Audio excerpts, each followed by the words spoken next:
Yeah, you're flying Apathetic Airlines. What do you want? Hey, yeah, I'm hoping you could track my bag because it didn't come up on the carousel. Well, it seems like your bag was placed on a plane to Mumbai instead of Miami.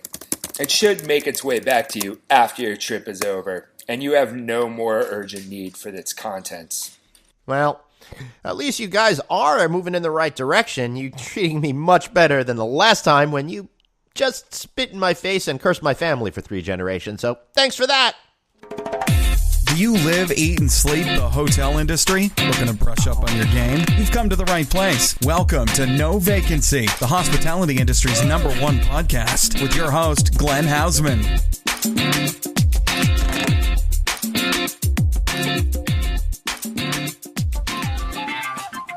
Hey, everybody, and welcome to the No Vacancy Podcast with me, your host, Glenn Hausman. I'm thrilled to have you here with us each and every week. And, man, we are doing so many fun things. Today, we've got an interesting, kind of different show for you. I think you're going to really love it. But before we get started, I wanted to urge each and every one of you to text the word hotel to 66866 and subscribe to our weekly newsletter. Now, when you get that weekly newsletter that comes to your email box every Sunday night, you'll get access to all of the No Vacancy shows. You're going to get access to our newest series, the Hotel Tech Podcast. You're going to get access to Checking In with Anthony and Glenn, a brand new series I'm co-hosting with Travel Channel's superstar, Anthony Melchiori. He's the host of Hotel Impossible, and that show is really going to focus on how to empower your life, how to empower your career, how to empower your hotel business. Well, of course, here, each and every week on No Vacancy, we're going to be giving you the best interviews, the top minds in hospitality. And also be sure to check out all of our amazing videos. I'm putting up a whole bunch of them now that I've done in conjunction with Here to Stay TV at the Global Business Travel Association's annual meeting in August. Lots of great content. You're going to want to check those out. So you'll have to check them out on Here to Stay TV on YouTube or on the NoVacancyNews.com network. And of course, this show is brought to you in part by Duetto, the revenue strategy technology platform thousands of hotels are using to make more money. Be sure to go right now to check out GetRevenueResults.com. That's GetRevenueResults.com. Because in it, you're going to want to see a video on how hotel management teams can collaborate and make more money. That's actually the name of the video, too. Makes it really easy for me working over here. So how hotel management teams can collaborate and make more money. You're going to want to see this one because it really shows you the before and after of how a team is trying to come together but is disjointed, disconnected, really can't make their sales processes work without having great systems in place. But when they invest in the right type of technology and commit to a revenue optimization strategy, it changes everything for them, and it shows how their business comes together in a fun, unique, cohesive fashion that's going to make them more money. And we want everyone here listening to the show to make more money. So GetRevenueResults.com. Go to GetRevenueResults.com. And a big thank you to Red Roof for being a great sponsor of ours as well. You'll hear more from them in just a little bit later.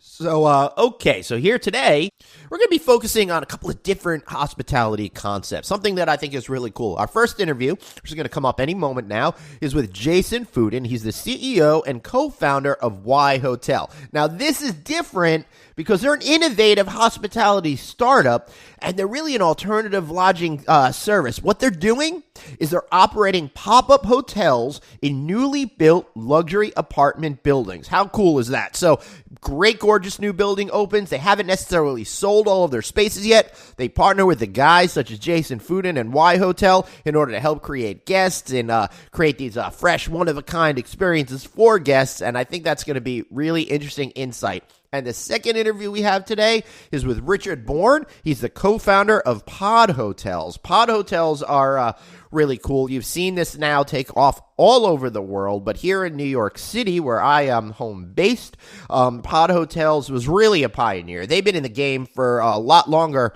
than people even realized. Back when the only kind of pod hotels you saw were more like those coffin hotels in Japan, where they kind of slide the salaryman into a wall for to sleep at night. Pod Hotels is great, really interesting. I think you're going to really love learning about the history of that brand, where it's going, and their newest property that they have right now in Times Square. So these are a couple of companies that are really changing the way that we look at hospitality, think of hospitality, live and breathe hospitality. So you're going to, want to stick around after the commercial break for that one. So, okay. Lots going on today. I really want you to hear these interviews, so I'm not just going to be blabbing on and on and on there, which is a little strange because it does sound to me right now as if I'm blabbing on and on and on and doing exactly what I said I wouldn't do. But here we are anyway, listening to this show together. All right, coming up right now is that great interview with Jason Fudin, CEO and co-founder of WhyHotel, and then we'll get into the other one as well. All right. So before we go to this interview, just remember this. You've got one life, so blaze on. I'll see you guys soon.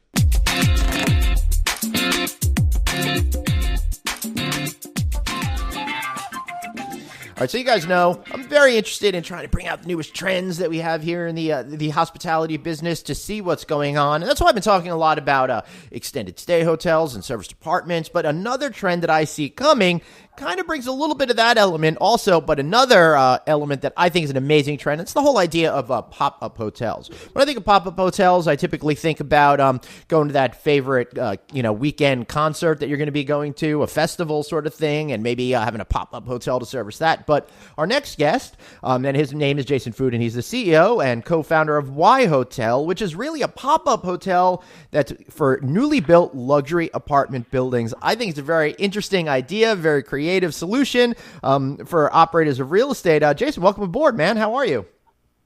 Hi, Glenn. Pleasure to meet you. Happy to be here. Yeah, really great to hear from you. So, all right. So this is a pretty cool idea. My understanding of it is, hey, a building opens. They may not have all of those apartments sold or rented or whatever the structure of the building is, and you're able to come in and create a temporary, quote-unquote, pop-up hotel that helps fill that gap. Is that kind of what we're talking about here?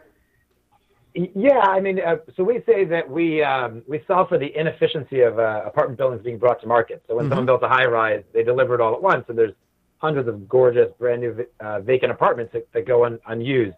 I'd say, actually, that, you made the example of, when you think about going to a festival and, right, and people pop up things, I would say that's probably the lowbrow version of what we do. These aren't tents. These are the highest, nicest glass towers in new cities. But I think the same concept applies. We're temporary in nature. We're just there to make the most use of underutilized real estate and provide a kind of second-to-none experience for our guests. That's pretty. That's pretty interesting. So tell me a little bit about how this works fundamentally from both the side of the guest and from the side of the hospitality real estate professional. Sure. So we like to say we're a two-sided market. Side one is the real estate side of the house, and side two is the consumer-facing side. Mm-hmm. So on the real estate side, my background's in real estate development. I managed a couple $1 billion of high-rise projects for a company called Vornado Realty out of New York City. And so as a developer, I experienced firsthand that when you build these large towers, there's just an inefficiency, right? It takes a little while to fill them up.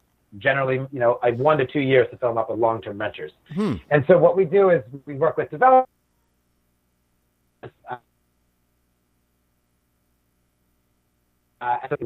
Hey, Jason. I think you'll find people. There are people that Jason, I'm sorry to interrupt you, but you got cut off there, and I totally missed that. So if you could back up to that first part of the sentence, I'll tell you when to go. Is that okay with you? All right. What part of the sentence was that? Yeah, just start from that phrase over again. Just the whole chunk. The phone just dropped out on you. So I'm gonna just clap, and then you can you could speak. The clap is so my producer can edit it easier. Okay, go.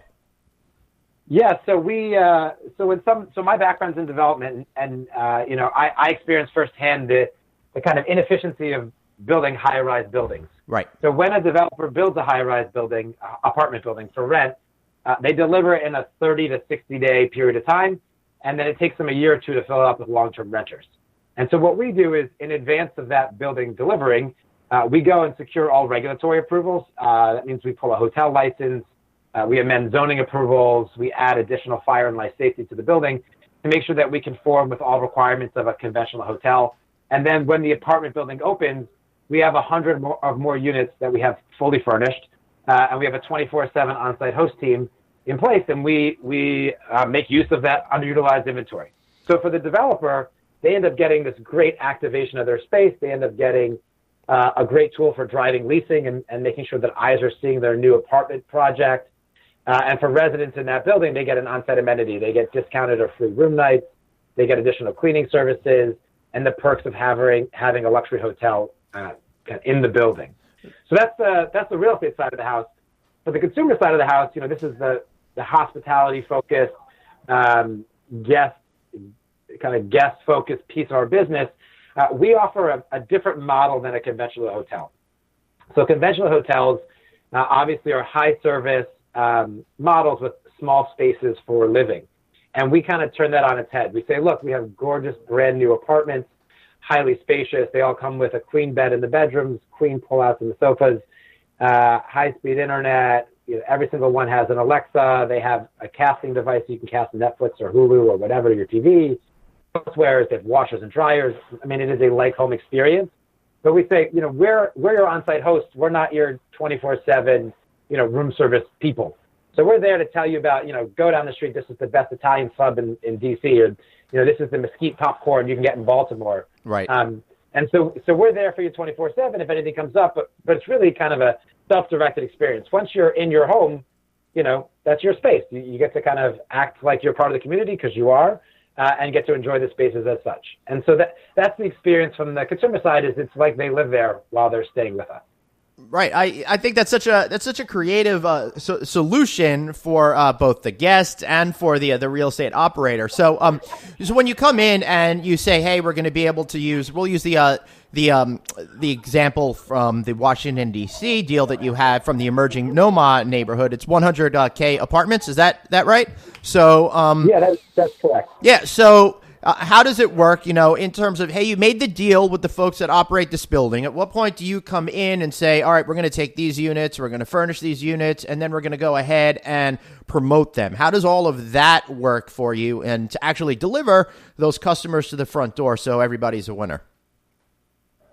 Yeah, so it takes a little time and it's a little complicated. Yeah. So we approached the District of Columbia, I believe in January of this year, so January of 2018, to get all our regulatory approvals. It took us a few months. We had, they were very engaged. Once we had those in place, we then secured an agreement with the owner to make sure that we could operate our business. And once that was in place, we then are now preparing to open. So that pop-up opens mid to late October this year. And we are already lining everything up for opening. It's a big game of Tetris and logistics. Right. So I bet. we got to furnish 100 or so apartments. That's millions of dollars of furniture. We got to install all the telecom equipment and all the telecom infrastructure. We have to onboard a team for that project. We have a whole 2-week training program that's put on by our hospitality team. We have to launch all the back-end tech systems, all of the integrations for reservations. We integrate into all of the conventional hotel channels as well as all the conventional vacation rental channels, and have our own website and 24/7 phone reservation system. And so all of those pieces are coming together in advance of an opening. And then when we open, we've already pre-booked, 50 to 75% of the rooms. Woo! And so people just start showing up. And then, that's kind of when we're in the throes of it. Wow. That seems like an awful lot of work, because you're basically doing mostly everything you need to do to open up a brand new hotel, but it's on a temporary basis, including, I would guess, the staff, unless you're able to have some strong professionals that you can move from pop-up to pop-up. Is that kind of what you do? Yeah, so it is a lot of work, but the real estate is otherwise completely unused and it's brand new. So there's not the construction cost. No, so right, of course. Some of the other costs are worth bearing because there's not the construction cost.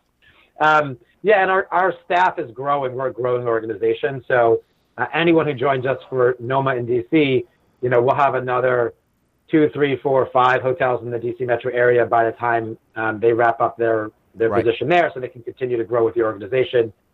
Because we're new and we're growing, today we're probably just under 50 people. Right. We'll be a couple hundred by the end of next year. Wow. We'll continue to add inventory. It lends itself to growing with the organization, which we think is important. And we've set up benefit structures for our employees where I would say they're much more participatory and advantageous than you'd see in traditional hospitality, because people are kind of making a bet on us, and we want to make sure that we're making a bet back on them. Wow. Yeah, it's a fascinating idea. I love the idea that you could open up a 100 to 250 room type of pop-up hotel, have it there for 6 months, et cetera, and still make it worth your while from a financial perspective. That's pretty interesting. It shows what kind of great numbers you could really create if you get the right amount of guests coming in.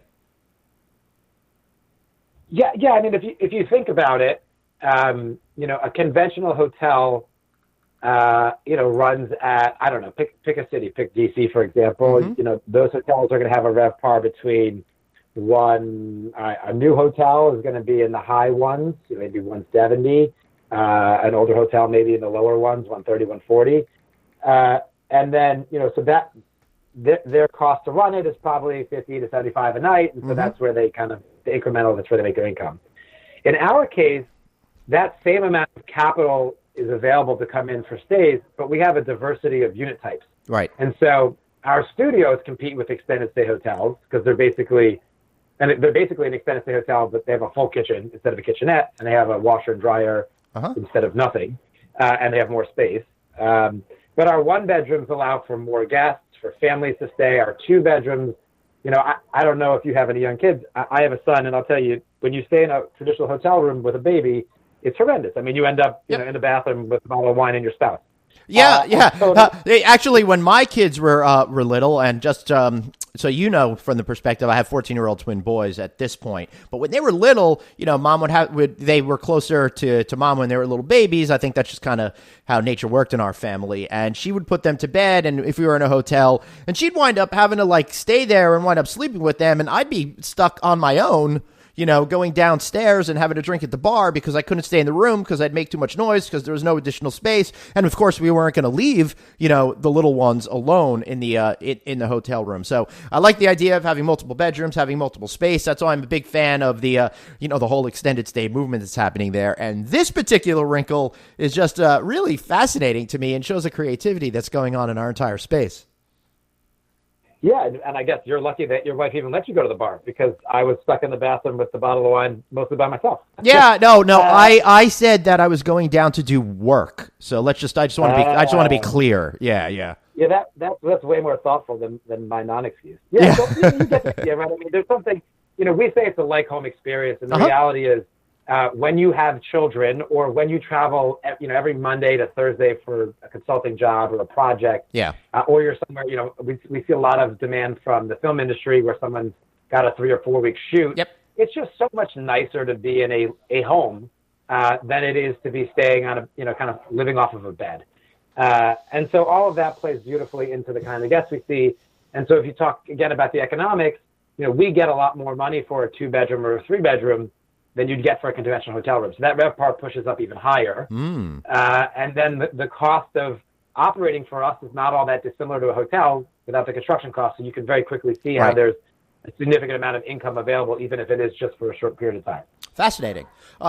Pretty cool. Is there anything else that we need to know about the Why Hotel concept? And how about where do you expect other cities to be going to next? Because you really seem to be ramping up now, especially since it looks like you've gotten some more funding and you're building out your board, and it looks pretty awesome. Yeah. So Kathy Rush just joined our board. She's the CEO of Exclusive Resorts. She brings 3+ decades of experience in some of the kind of best run hospitality projects in the country. She also has experience in real estate development, which is a total plus for us. I would say that we plan on being in every major U.S. market over time. The question is just how quickly we can do that. And I'd say that for us, we see the pop-up model as kind of the first step toward what we say is like commingled real estate. We see what's happening in hospitality traditionally. Right. We see what's happening in multifamily traditionally. Obviously, those things are coming together on the extended stay space, but just generally on the furnished, unfurnished, corporate housing. And so we think we're at that perfect intersection of hospitality and a home, and that the pop-up model, while today it's a great model and we plan on doing it in perpetuity, it's just step one of a number of steps so you truly have commingled assets, and that becomes the norm. And for us, that's the bigger vision, is to be able to have this hospitality service wrapper that's not kind of stuck in one asset type. Great. That's awesome. Jason, anything that you'd like to add before we wrap up?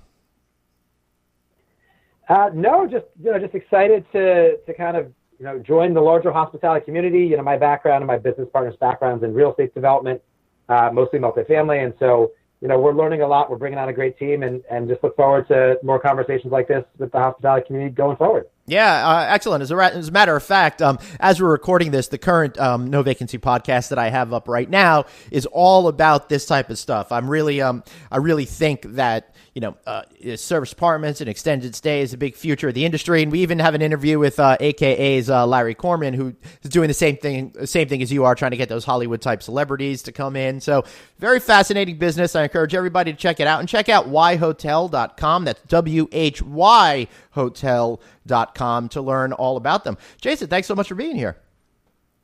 Good pleasure. Thanks for having me. Yeah, thanks so much. And to all of you listeners, thanks so much for listening. And we'll be back next time with another episode of No Vacancy Podcast. Until then, have a great day.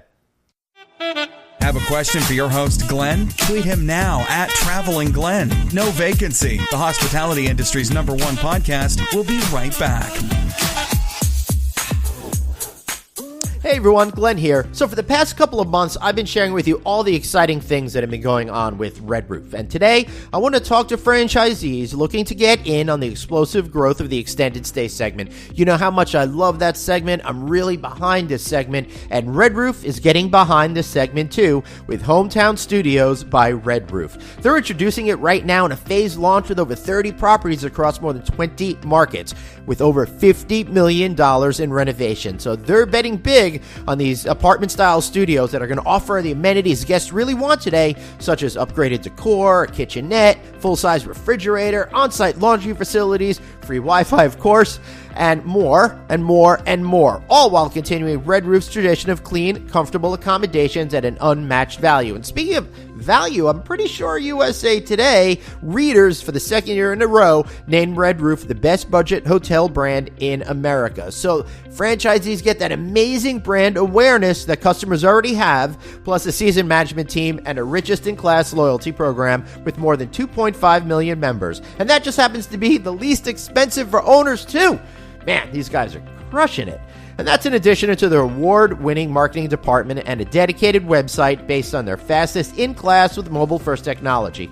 Finally, with Hometown Studios by Red Roof, you'll be working with a company with a franchisee satisfaction of 94%. How great is that?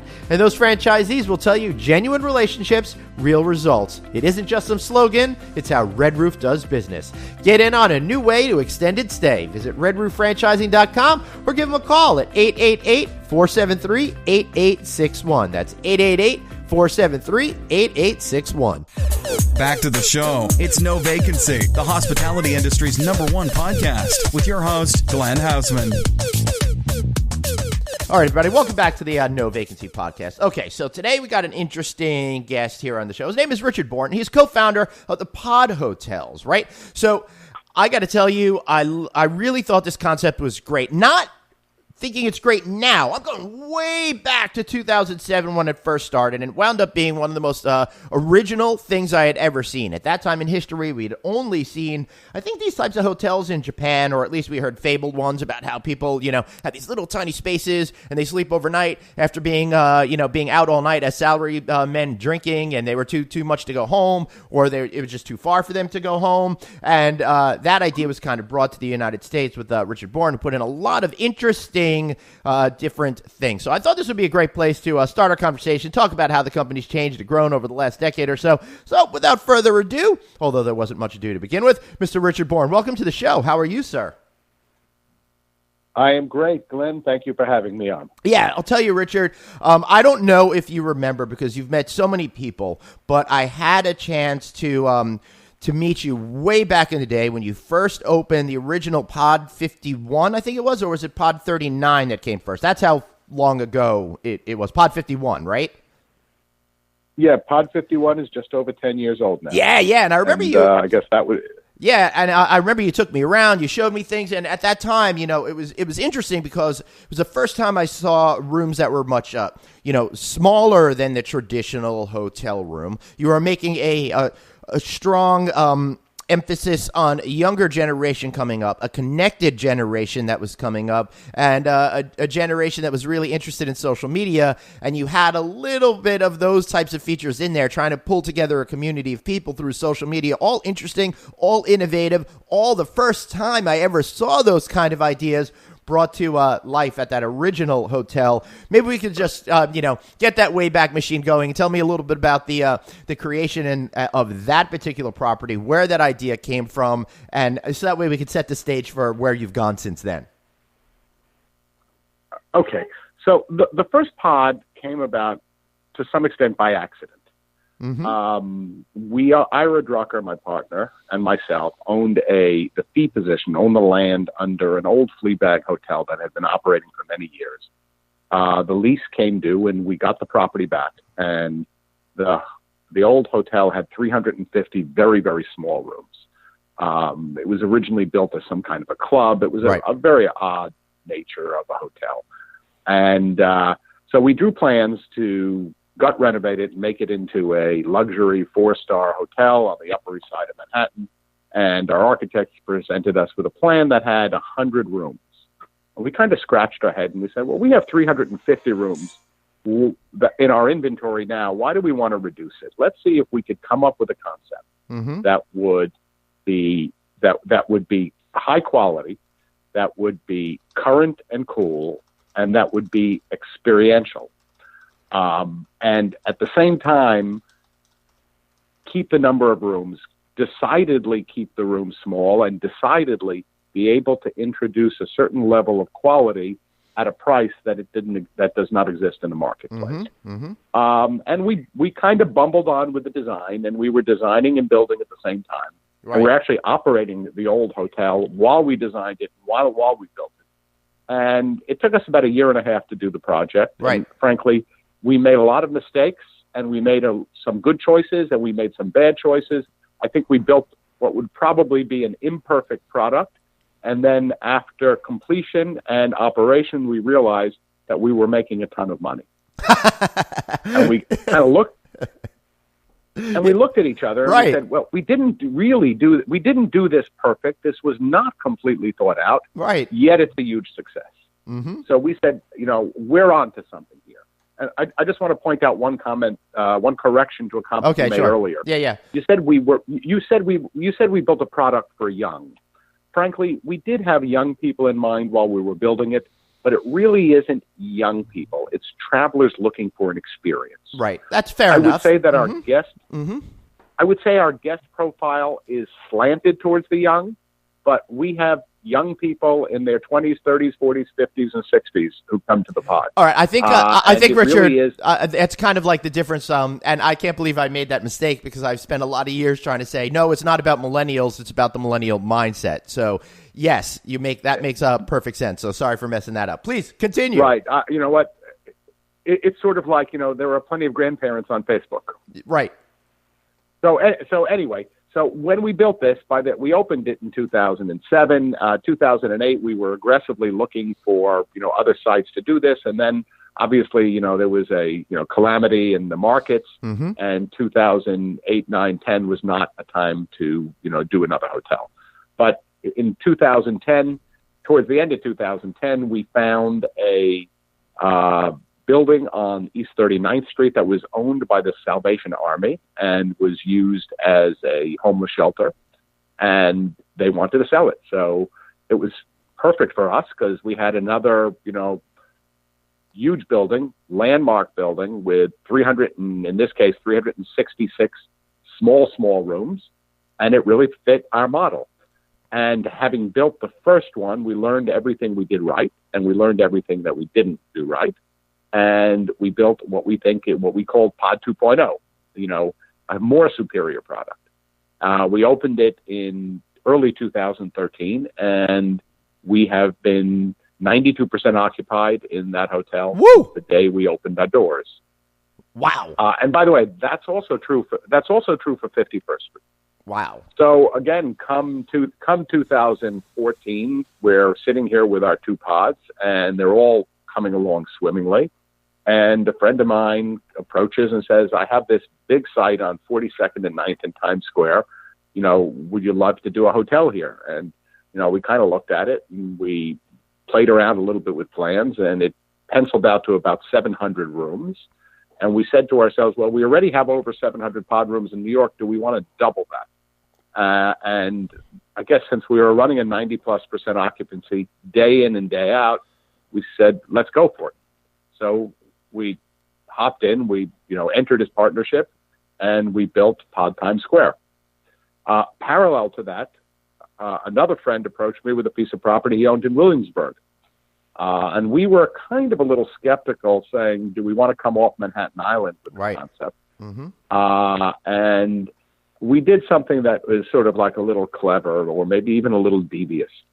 We have iPads throughout the hotel. Right. Our guests could use for whatever purpose. And so we kind of went to the iPads and we started looking at the search histories, which we've been doing regularly anyway. But in this case, we were specifically looking for interest in Brooklyn. And what we found is that about 20% of the searches on the iPad were people looking for attractions in Brooklyn. Right. Or subway max to Brooklyn, or restaurants in Brooklyn, or, other tourist attractions. And our concierge were telling us that people are really interested. And we do walking tours, which is an interesting thing we do at all the hotels. They're free, guests sign up, and we have some very, very interesting theatrical people that will take a group of 30, 35 people, and we'll go out on a tour. And frequently they'll head down to the subway, and they'll go to the Bronx Botanical Gardens, or they'll go to the Trade Center. Well, Brooklyn was one of the most sought-after locations. So we hopped on the Williamsburg project, and we built a 250-room modular building in Brooklyn. Wow. And Brooklyn and Times Square opened more or less the same time. Times Square opened in January. Brooklyn opened 2 months before, in November of 2017. Wow. Once again, we have another 2 hotels, and now with an inventory of almost 1,800 rooms in the city of New York, and we're still running a 92% occupancy. All right, so I got to ask you then, what do you think is the reasoning that you're able to run such high occupancies when overall the industry in New York City is not coming anywhere close to achieving those numbers? Additionally, it's a hard time for hoteliers in New York City to maintain their rate these days because of the insane explosion of hotel rooms throughout Manhattan and the outer boroughs. So I think the answer is as follows. We know that there are 5-star hotels and 4-star hotels and 3-star hotels, and there's a hotel in every price point. You can come to New York and pay $100 for a room, or you can pay thousands of dollars for a room. There hasn't really been any well-designed, attractive, what I call experiential product, where someone could come in and be in the mid-market, pay, let's say in mid-season, $175 for a hotel room. So your choice in that price range is you can stay in a Holiday Inn, you can stay in a Days Inn, you can stay in a Hilton Garden Inn, and all of these products are perfectly fine and nice, but they lack a certain sense of style. And I think we are in a world that people like to define themselves by their environment, and more so during a travel experience where you leave your home and you like to sort of fantasize a little bit about who you are. And if you check in to a Hilton Garden Inn, it's hard to fantasize that you're really, very exciting. Right. We give you the experience, and you sacrifice the real estate. Mm-hmm. Our rooms are smaller, but our design is better, and our environment is better, and all of our pods have open air rooftop bars and have exciting things going on. And so I don't know if the traveling public has 20% of people who would rather stay in a pod over a standard hotel room, or 25% or 30%. I know one thing. I'm not 1% of the inventory. Mm-hmm. So if 1% of the inventory is dominated by even 20% of the traveling public, we're going to be overrun and fully occupied. And that's what's happened.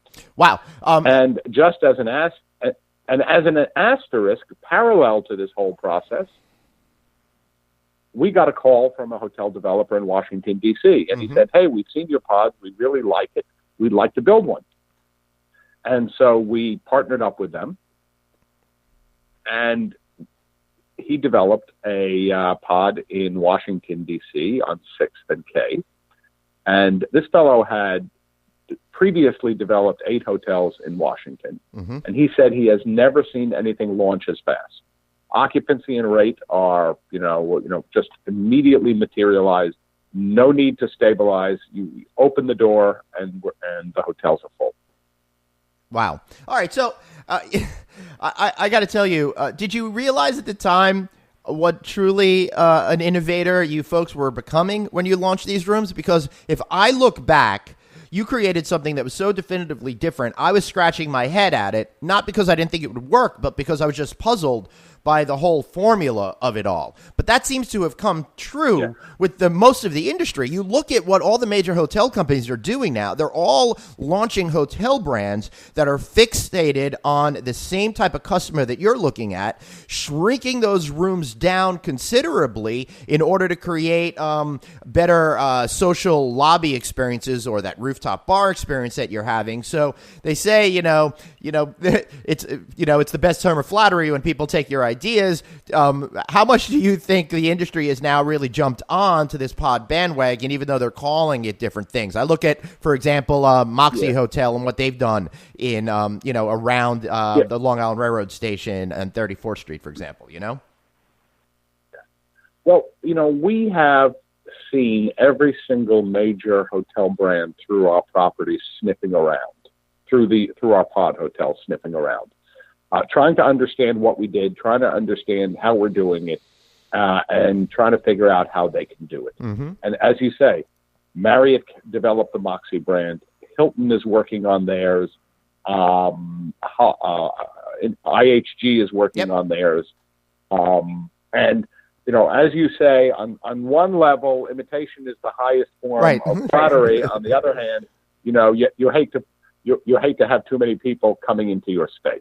Right. So here's the kind of good news. Here's the kind of good news in that is that on one hand, having the major brands build hotels like this is really validating our product. Yep. And therefore, it makes us more legitimate and more recognized for a wider audience. On the other hand, the big brands have not had the guts to make the rooms small enough. So whereas our pods are 120 square feet, the Moxies are 180 square feet. Additionally, in some level, some hotels like the Yotels are far over designed. Right. And the combination of the bigger room footprint and the over design makes those products much more expensive. It costs 50% more to build a Yotel or a Moxie or a Citizen M room than it costs me to build a pod. Wow. That'll really show. That shows in the terms of what the rates that you're going to be able to charge and your overall profitability. And there you go. So our product probably sells for 10% less, even though their product costs 50% more to build. I like my business model better. Right. Yeah. You know what? That's a pretty interesting. So this is what gets me. How do you innovate? And did you know you were innovating to such a degree when you started? Because when you go ahead and you create something that's never really been done before, that opportunity for failure, if not necessarily real, is definitely going to be imagined in your minds, right? So how do you get over that to create something that you feel that you have confidence in, that nobody else is aware that's going to be a great idea? Yeah. Well, I think the part of it is the background where we came from. My partner, Ira, has a PhD in electrical engineering and was designing microchips. I have an MD and I did a surgical residency. We kind of both left off the cliff and went into the real estate business. And so we come from, not from through a nonlinear path into this, and we have taken a nonlinear path in our business. We have always done the curveballs. We have never done a straight up hotel. We have no franchises. I don't have any Hiltons or any Marriotts. We have worked primarily in New York. We've done luxury products and we've done budget products, but everything we do is unique and different. We think we've kind of carved out a space for ourselves that has less competition. And because we are kind of playing around with our own money and risking our own money, we don't need to follow any patterns. So as I said, with the first pod was merely an experiment. We kind of had a hunch that it would work. We didn't have a market study. We didn't hire a consulting firm to come in and give us the demographics of travelers to New York. We kind of built it along the way. We had an image of who our customers might be. And as you did mention, or as we both mentioned earlier in the conversation, we probably imagined a slightly younger clientele that we ended up with. But I think we hit the nail on the head. Yep. Saying there is a price point that people are locked into. Within the customers in that price point, there are people who want very different kinds of experiences. Some people are very happy. They just want a place to stay. They want it clean and neat, and they don't care about the experience. A lot of people we find, and more in this, highly connected world, want to feel that they are part of a scene, an environment, a happening, especially when you come to New York or frankly any major city. So we created a happening that you could have in a moderately priced hotel, and that didn't exist. And all we ask you to sacrifice is a little bit of space. Right. And how do you feel, Richard? How do you feel now that essentially every hotel brand is starting to embrace the whole idea of being an entree to the community and the whole notion of living like a local, which is starting to become a cliche term? So you were, again, a pioneer on that whole notion there, too. I'm curious as to what year did you sign a deal with the devil to be able to see so clearly into the future? Yeah, I think the only thing that we could stay happy about and continue to be happy about is building products that, by definition, the large brands either can't or won't build for whatever reason. Right. And I think at least for the pod today, and I don't know what things are going to be like in a decade from now, but right now the brands are building small room concepts. And their products are perfectly fine. The good news is we've carved a little space for ourselves in a room that's just a little bit smaller. And we think that our design, both in terms of its intelligence and its real comfort and convenience. And as you know, as you said, you toured the first pod. I'm going to invite you to do a little bit of a road trip after we have this conversation. Great. You'll find out that the room is small, but everything is very high quality, and more important, you have everything you need at your fingertips. Great. Your lights, your chargers. Yes. Yeah, that's what it's all about. That's what it's all about. That smart design to putting it all in that space, so it doesn't feel small when you're in it, even though the square footage might be a little small. But we're starting to get a little bit low on time here, Richard. So what I want to do is I want to talk about how you're innovating once again. One of the big trends that I see, and guys, I know who's listening to the show. I talk about this all the time. We just recently did a whole episode on apart hotels and serviced apartments and extended stay, and about how all of this stuff is really coming together to create a whole new trend. And Richard, again, you guys are there at the forefront. You've now added micro apartments on the top floors of the Pod Times Square property, which again is located at 42nd and 9th. When did this idea come up? What are you trying to achieve here, and how do you see it playing into those other trends that are starting to emerge around the world in terms of the whole apart hotel type of a concept? Sure. Well, there are two I guess two or three. Let me attack your question. The two or three parts to your question. Yes, there are. Why we did it? Again, we did it because we simply wanted to innovate. The Times Square building was so big that rather than having another 100 hotel rooms, we said, let's build 45 apartments. Let's make them very small. Let's make them pod-like. If you can live in a pod hotel, you can live in a pod pad, as we call them. Mm-hmm. Let's furnish them smartly. Let's service them smartly, and let customers or residents have the same experience that a hotel guest has. And then we took the idea one step further, because I think the real big innovation that we did is that you rent your apartment like you rent a hotel room. I don't know if you've ever had the experience of trying to rent an apartment in New York or virtually any big city. Yep, I've lived in New York City. It's a race to find the apartment. It's a race to get a lease. You have to fill out a credit application, letters from your former landlord. I think your mother-in-law needs to give you a recommendation. They need to see your credit history and your financial reports. I never understood why all that was important. I know one thing. If you want to rent my hotel room, all you need to do is go online and enter your credit card information. So why can't I rent you an apartment that way? And why does the lease have to be for 12 months? Why can't it be for a month or 2 or 3 or 4 or anything you want?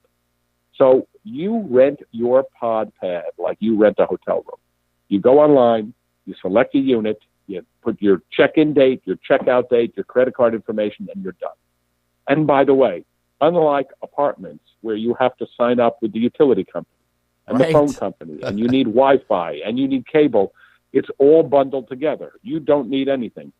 Bring your T-shirt and your boxer shorts and a T-shirt and your toothbrush, and you're a hotel and you're a guest of the pod, and you can stay there for a month or you can stay there for a year.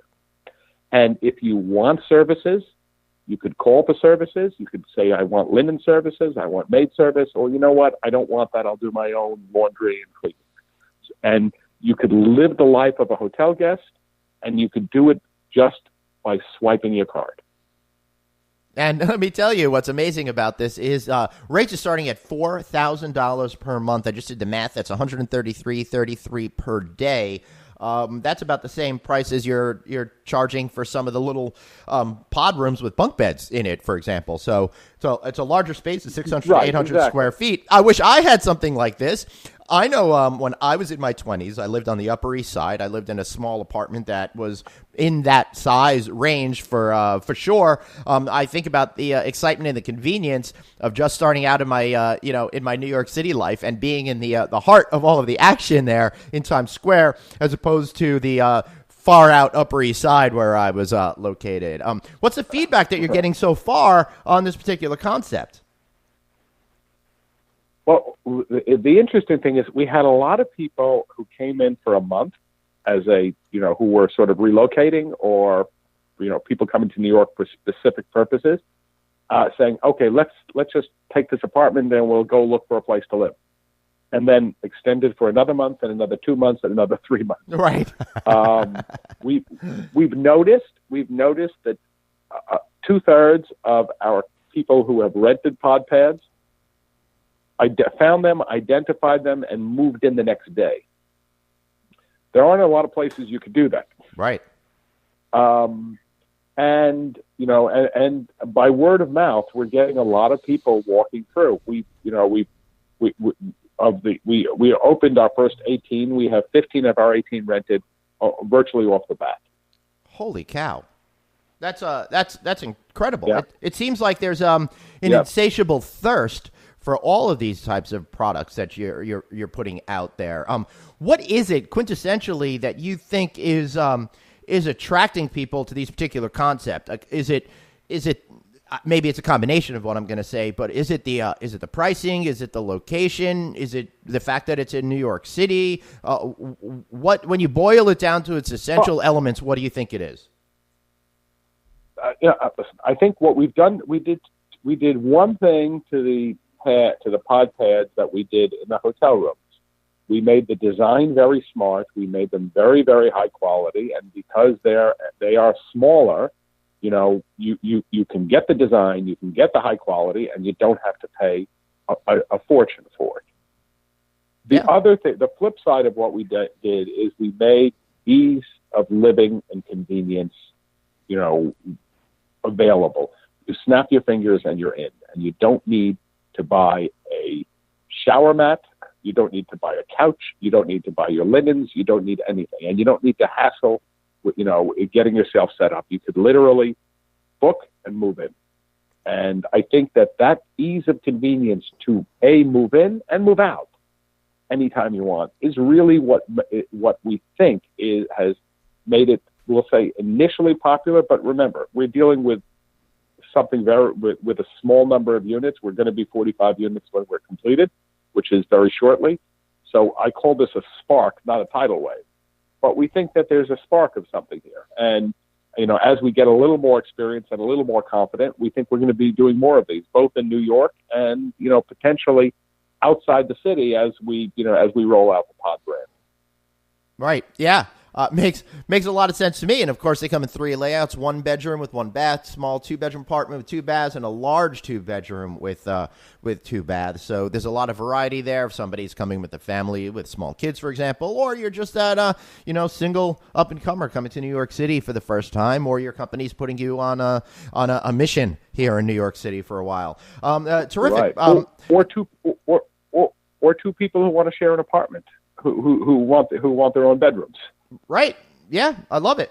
Okay, so to wrap up today, I know you've got a new pod that's actually broken ground and happening in Philadelphia. That's going to be operated by Modus Hotels, who you mentioned created the DC property. Anything else that we should know, but that's coming down the pike for you guys? Yes, we have signed up Los Angeles. We have a developer who is developing a building in downtown LA, on South Main Street. Has all the, downtown LA has all the demographics that we think that works for Pod. It's certainly up and coming. It's certainly lively. It's young. All of a sudden you find people walking in Los Angeles, which is something that never happened, or biking in Los Angeles. And so there's a developer who has this funky old building that he is going to develop into 300 pods, and we will obviously we will brand it and we will manage it for him. So that's actually in the works, and we're having a myriad of conversations from Boston to Chicago to Miami to Austin, Texas, and San Francisco. I'm not sure which is the next one that's going to be signed, but we have a lot of balls in the air right now. That's awesome. Well, congratulations on all of this terrific stuff. Richard, I really like to end each episode with you having the opportunity to give a shameless plug. So feel free, plug away. How can people find Pod Hotels, et cetera, et cetera? I must say we're a bit shy about plugging. I guess that's probably. It's probably part of what we do in general. We don't buy any advertisement. Everything we do is, all the marketing we do is internet based. So, I guess the only thing I could say is I implore anybody who's curious to go look at the product. I think if you look at it, whether you look at the apartment or you look at the hotel room, you're going to fall in love with it. There is not a person who has walked through this, even in the design and development stage, whether it was bankers or whether it was architects or whether it was designers, everybody comes through and they look around, they say, I can really stay in this place. This is really cute. If I had a choice of staying here or a traditional hotel room, I want to stay here. It really does work. Great, and I will. I will plug for you. Go check out thepodhotel.com if you want to learn a lot more about this amazing, interesting concept. True innovators in the industry. Richard, thank you so much for being here. Okay, a pleasure. Thank you for having me. Great. Now, I want to thank everybody here for listening today. What a great conversation. I love bringing innovative hoteliers to the fore to help educate and entertain all of you. And guess what? I'll be back next week. You know what? Unless I decide to just give up the suburban lifestyle I have out here and move into a pod-type apartment in Times Square. All right, thanks, guys. I'll see you next week. Thanks so much for listening to No Vacancy, the hospitality industry's #1 podcast, with your host, Glenn Hausman, online at rouse.media, on Twitter at Traveling Glenn, and on Facebook.com/Glenn.Hausman. We'll catch you next time.